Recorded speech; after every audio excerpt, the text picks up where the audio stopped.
defer. Okay, real quick, I want to go to criminal defense attorney Sara Azari is with us. Sara, your reaction to the prosecution? Look, I mean, the fact that they're able to get in all of these admissions that are critical here is astounding, right? Because we know that from 11:30 or so the night before at about 5:30 in the morning, there was this improper Miranda, and the critical part of the Miranda was missing. The idea that anything you say could and would be used against you in a court of law, and it is in fact being used against you in a court of law. And so the idea that the judge found in pretrial motions that the Miranda was improper, but that yet Rivera's rights were not violated because all of this was consensual, this was non-custodial, is huge here. Because, you know, we don't know if the prosecution would really have that strong of a case without being able to get all of this in. That's what really stands out to me is that, you know, what happened pre-trial and how it's playing out now. There's another big legal issue about whether the defendant was properly read his Miranda rights, and it was determined in an earlier hearing that there was a portion of the statements he made to law enforcement that would not be allowed to be heard by this jury. How often does this happen across the country? How often does this affect different defendants? Is this just a case that has amplified it given its high-profile nature, or does this not really happen? Because you're thinking, how did law enforcement bumble this up? In my experience, it does happen more often than you would think. This, of course, is probably one of the more egregious examples of them screwing it up. I mean, the fact that, you know, they got to him, they talked to him for hours, you know, they were led to his car, and then they were able to search his car, all of this, and then to be able to say that, oh, this was not custodial, this was all consensual and casual and, you know, voluntary and willing, is really outrageous here. But it does happen often, and I'm sure Michael will agree, where you're looking at what they're doing. They're doing a botched read technique, you know, in the way that they're interviewing the suspect, or they're not Mirandizing them or Mirandizing them improperly. I mean, what they left out here is really critical. Yes, you have a right to a lawyer.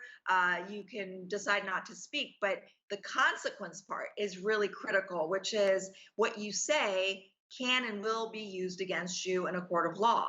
And that was, you know, left out here. The big part of the defense is this coerced confession, this false confession that there was improper pressure put upon him. He was sleep deprived. There was an issue about whether he had food. Where do you stand on this complicated issue of him giving a false confession that his rights were violated? We know the judge, Judge Yates, actually disagreed with the defense on this point, saying, you know, he was sleep deprived, his rights were violated, other than the Miranda rights issue. But when you're listening to this, do you think the defense is going to have something really strong to say in this case about whether or not he gave a false confession? How should we be thinking about this? Well, I do think in voir dire, it became pretty obvious that the defense is going to go there with the false confession. A lot of the questions circled around that idea. But, you know, this, I mentioned this briefly, you know, before we went to break, the idea of this read technique, it goes back to the 40s, where officers are trained to do it exactly like this, where you're sleep deprived, you're in this cold room with no food, you're hungry, you're completely disconnected and isolated, and then they sort of minimize the situation, make you feel comfortable, and then they amp up what could happen to you, and you're better off if you spill the beans, even if it's not true, and they really feed you what they want to hear from you. And so couple that with the idea that this guy speaks barely any English. And so there's the language barrier as well. And so I do believe this falls in the category of false confessions.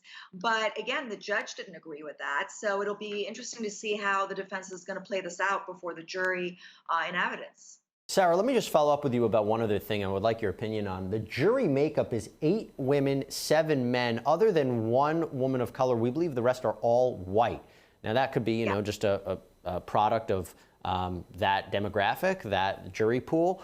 But when you're dealing with this kind of politically charged case with somebody who is an undocumented immigrant, when you think of that jury makeup, what do you think about it? It's horrific. You know, you're supposed to have a jury of your peers, right? I mean, they don't have to be exactly like you. They don't have to be brown and undocumented, but you know, there should be some diversity in this jury, and there is pretty much none. You know, and so when you're looking at this, like you said, politically in this climate of we've just come out of 4 years of an administration that has created this idea of undocumented immigrants being criminals, crossing the border and committing crimes and murdering people. You know, the brown menace, right? This fits squarely within that definition, and it really frightens me that this is the jury that's going to decide the fate of Rivera.